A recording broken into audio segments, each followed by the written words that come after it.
Afgelopen weekend vierde muziekvereniging Sint Oda het 95-jarig jubileum. Zaterdagavond verzorgde de Venraidse coverband Are U2 een optreden. Vrijdagavond openden de jubileumfeesten met het orkest van de Koninklijke Luchtmacht. Zondag hield Sint Oda zelf een concert. De fanfare is in 1918 door het kerkbestuur opgericht. Inmiddels 95 jaar verder heeft de fanfare nog steeds bestaansrecht. We zijn nu een dynamische muziekvereniging met een fanfare, een drumband en een jeugdorkest. En hoeveel leden hebben jullie op dit moment? Ongeveer 80 leden alles bij elkaar. En nou hebben heel veel verenigingen het moeilijk met leden te zoeken. Hoe is dat voor jullie? Nou, bij ons is dat natuurlijk ook moeilijk. We hebben alleen enkele jaren geleden een dirigent aangetrokken. Speciaal voor het jeugdorkest. Hij is nu ook dirigent bij onze fanfare. En hij kan ontzettend goed met jeugd, de jeugd begeleiden en alles. Nou, en tot nog toe werkt het goed, want ons jeugdorkest is de laatste jaren enorm gegroeid. Zaterdag was het aan Are U2 om een optreden te verzorgen in Merselo. Voor in totaal zo'n 800 mensen, voornamelijk uit de buurt. En dat voelt voor de band toch wel als thuiskomen. Ja, zeker. We hebben de afgelopen jaren geregeld verder weggestaan. En hier in Merselo, we hebben er veel reclame voor mogen maken. En het is wel heerlijk eigenlijk. Lekker dichtbij. Ja, en een hoop bekende mensen. Dus dat is heerlijk. Ja, dat is leuk. Hoe ziet jullie repertoire een beetje uit? Natuurlijk van U2, maar wat voor nummers doen jullie allemaal?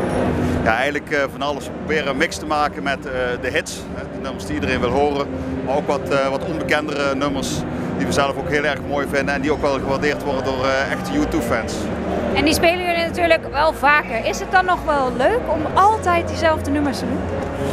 Nou, sommige nummers heb je wel zoiets van die echt hitjes zoals Sunday Bloody Sunday. Dan heb je het op een gegeven moment wel een keer meegehaald, moet ik heel eerlijk zeggen. Maar ja, als je hem dan speelt, dan slaat hij toch wel heel erg goed aan en dan is hij toch wel weer heel erg leuk om te doen.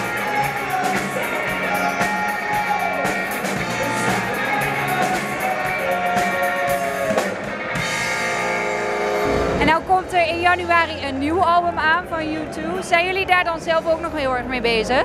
Jawel, ik moet zeggen, ik hou het wel een beetje bij. En ik denk ook wel als wij de eerste keer de nummers horen, dat we het optreden daarna ook wel zeker 2 nummers kunnen spelen van het nieuwe album.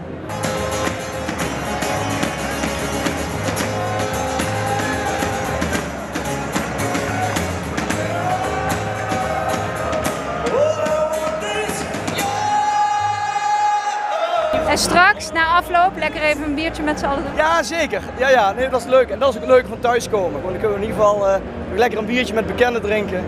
En ja, wel lekker. En volgende week komen we terug, denk ik. Naar de Roosenthaler kijken. En met dat optreden wordt het jubileum afgesloten. Op vrijdag 15 november staat de Roosenthaler in Merselo. Aankomend weekend is het zover. Veel kinderen zijn er al druk mee bezig. Sinterklaas komt weer aan in Nederland. Op zaterdag komt hij aan in Nederland en op zondag komt Sinterklaas alweer voor de 125ste keer naar Venray. Leerlingen van basisschool De Hommel bereiden zich voor op zijn komst.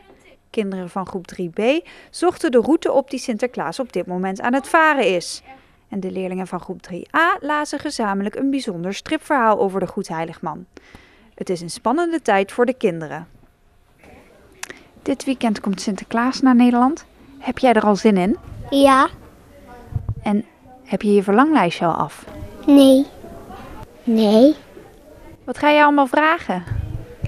Ik ga vragen of ik stickers mag van Sinterklaas en dat ik een boek mag van Sinterklaas en dat ik nog wat speelgoed mag.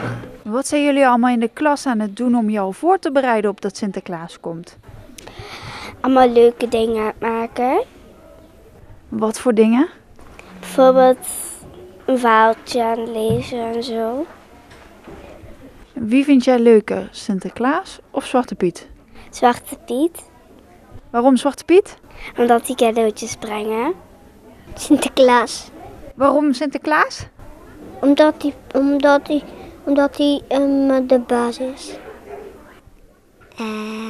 Zwarte Piet. Omdat hij pakjes brengt. En Sinterklaas, ik vind ze allebei lief, omdat Sinterklaas zorgt voor geld. Maar niet alleen de onderbouw houdt zich bezig met de komst van Sinterklaas. Leerlingen van groep 8 maken op dit moment een groot knutselwerk dat in het teken staat van de Sint en zijn Pieten. We hebben nu een dak gemaakt met alle pieten erop. Ja, iedereen uit de groep 8 hebben pieten gemaakt om erop te plakken. Het is de bedoeling dat het dadelijk hoger staat in de etalage die we krijgen. En de achtergrond moesten we maken. We hebben er pakjes bij, schoorstenen, zodat het wat echter lijkt.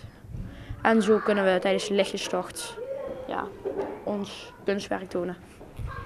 Waar komt het uiteindelijk te staan? Jij zei al even kort in een etalage, maar waar dan? Bij de verleiding waarschijnlijk. Wat vind je er eigenlijk van dat dadelijk dit dan van jullie in het centrum staat? Eigenlijk best wel leuk, want dan kunnen we onze kunstwerk toch wel laten zien in het openbaar. Hoe wij knutselen en zo. Wat vind jij ervan? Ja, ik vind het ook wel leuk. Zo kunnen de mensen uit Venray zien hoe groep 8 kan knutselen en nog steeds goed met Sinterklaas omgaat. Het knutselwerk is nog niet helemaal af.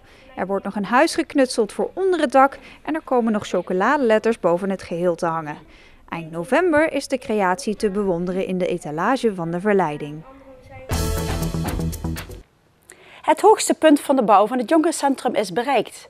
Reden om de vlag in de top te hijsen en de naam te onthullen. De bouw van het jongerencentrum loopt voorspoedig. Na een lange tijd waarin vertraging en uitstel toch wel de boventoon voerden, zijn de betrokkenen blij dat de uitvoering wel op schema ligt. Het is echt een geweldig gevoel. Na al die jaren strijden met Poppodium en ook op de Kruisstraat, veel ongeluk gekend, een brand. Dat we tijdelijk onderdak weer hadden, de jongeren die daardoor wat moeilijk te vinden waren. En nu hebben we dan eindelijk ons streven en dat is het nieuwe jongerencentrum en het begint er al heel mooi uit te zien. Ja, vandaag is een feestdag. Zo'n lange voorgeschiedenis en met zoveel moeite het jeugd- en jongerenwerk hier toch lopende gehouden, trakkemikkig. En nou eindelijk een gebouw wat er voor de jeugd is. Het is nog niet helemaal klaar, maar nou begint het echt reëel te worden, ja. En bij de realisatie hoort ook een naam. Die werd gisteren door Rick Gielis en wethouder Twan Jansen door middel van graffiti onthuld. Het jongerencentrum heet The Bee, een naam die bedacht is door de jeugd zelf. Nou, hij is tot stand gekomen via een aantal wisselingen. Er was bijvoorbeeld Noah, de zoon van Elise, die kwam met de Place to Be. En we hadden toch allemaal zoiets van, we willen graag het Venrays wapen in ere houden. We hadden bijvoorbeeld ook al bijenpop, ook al iets met een bij, bee. Op een gegeven moment dachten we van, de bee is gewoon, daar kun je alle kanten mee op, daar kun je heel veel namen mee creëren. Daar kun je gewoon hele leuke dingen mee doen. Dus dachten we, nou, lekker simpel en toch doeltreffend. En naast het bedenken van de naam worden de jongeren op veel manieren betrokken bij de realisatie van het jongerencentrum. Ze spelen een belangrijke rol in hoe de Bee vorm krijgt. We zijn met allerlei projecten bezig. We hebben een tijdje geleden, was in augustus, in het centrum een hele manifestatie gehad, waar ook allerlei ideeën kwamen. En in de aanloop naar de realisatie toe gaan we ook weer kijken wat voor initiatieven komen er uit de jeugd. Want we willen van meet af aan, zo goed als dat kan, een brede programmering waar ook echt alles onder dit dak mogelijk is, als het maar door jeugd en jongeren is. Het jongerencentrum is bedoeld voor de jeugd vanaf 12 jaar tot en met een leeftijd van 25. In het centrum kunnen jongeren hun creativiteit en talent kwijt, maar er kan ook een drankje worden gedaan. De Bee moet echter ook rekening houden met de verhoging van de alcoholleeftijdsgrens. In januari gaat die van 16 naar 18 jaar. En dat heeft ook invloed op het programma. Dat we eigenlijk meer op ook echt de jongere doelgroep gaan richten. Dus we proberen, we noemen het dan heel oneerbiedig colafeesten. Maar goed, we proberen wel de creativiteit vanuit die echte jongeren erbij te krijgen. En dan te kijken van of dat we daar hele leuke evenementen voor kunnen maken. In het voorjaar is de bouw klaar en wordt er gestart met de uiteindelijke afwerking. Rooinet ontvangt aanstaande zondag de wakkere peelhaas tijdens de hazenpeper. Dit beeldje wordt ieder jaar toegekend aan een vereniging die zich onderscheiden heeft binnen de Venrayse samenleving. En in dat kader vindt de carnavalsvereniging dat Rooinet de prijs verdient. Het idee voor een digitaal archief is ongeveer 10 jaar geleden ontstaan. Het is eigenlijk begonnen in 2004, dus dat is bijna 10 jaar geleden inmiddels, toen een tweetal mensen aan tafel zaten. Dat was Twan van Els en Wil van Ham en die zaten samen te praten over het idee om wat in laadjes en kelders en bovenop zolders ligt, om dat te gaan aanbieden aan het grote publiek. En dat zou dan via internet moeten.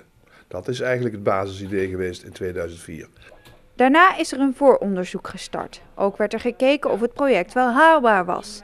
De KAI en de provincie hebben geld in Rooinet gestopt. Met een fanatieke groep vrijwilligers werd gestart met het digitaliseren van foto's en documenten. En inmiddels staat er al flink wat materiaal in het digitale archief dat door vrijwilligers online is gezet. We hebben dat niet geteld, dat zijn zeker 50.000 foto's en dia's en dat soort en documenten. Maar op Roinet, want dat is heel iets anders, het verschijnen op Roinet, daarvoor moet je het allemaal beschrijven en netjes in orde hebben. Zitten we op dit moment met 10.000 foto's, 500 documenten, 55 films en even kijken, 200 geluidsbestanden. Alhoewel Roinet vaak door mensen wordt gezien als website, is het project meer dan dat. Roinet bestaat eigenlijk uit twee dingen. Uit een hele grote bak waar alles digitaal kan opgeslagen worden, vooral over de geschiedenis van Venray. En uit een website waar we dingen kunnen laten zien.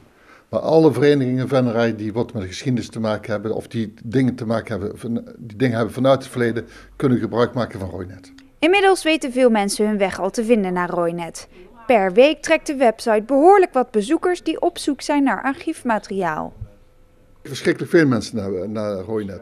We hebben onlangs weer eens geïnventariseerd en het blijkt dat meer dan 2500 mensen per maand naar Roinet kijken. En dan denken we wel eens, god, dat zijn mensen die elke keer terugkomen. Maar van die 2500 is meer dan de helft mensen die weer voor de eerste keer komen. Dus Roinet is iets wat heel veel belangstelling heeft. Daarnaast hebben we nog ongeveer 1000 mensen die van Roinet direct gebruik kunnen maken. Die direct in Roinet spullen kunnen zetten. En voor een gemeente als Venray vinden een aantal van 1000 nu al behoorlijk groot. Maar we zijn er volop bezig om dat aantal uit te breiden. De website heeft de afgelopen tijd ook een boost gekregen doordat Roinet ook een Facebookpagina heeft aangemaakt. Veel mensen in de zogeheten Venray-groep op Facebook plaatsten de laatste tijd ook veel historische foto's die ze gevonden hebben via Roinet. Venray was een van de eerste in Nederland met een dergelijk initiatief. Inmiddels hebben ook onder andere Horst, Gulpen en Roermond ook een dergelijk digitaal archief. En hierdoor is er nu ruimte voor een Limburgse overkoepelende organisatie, iets dat uitgebreid wordt met een verbinding met Europeana, een website voor Europees erfgoed.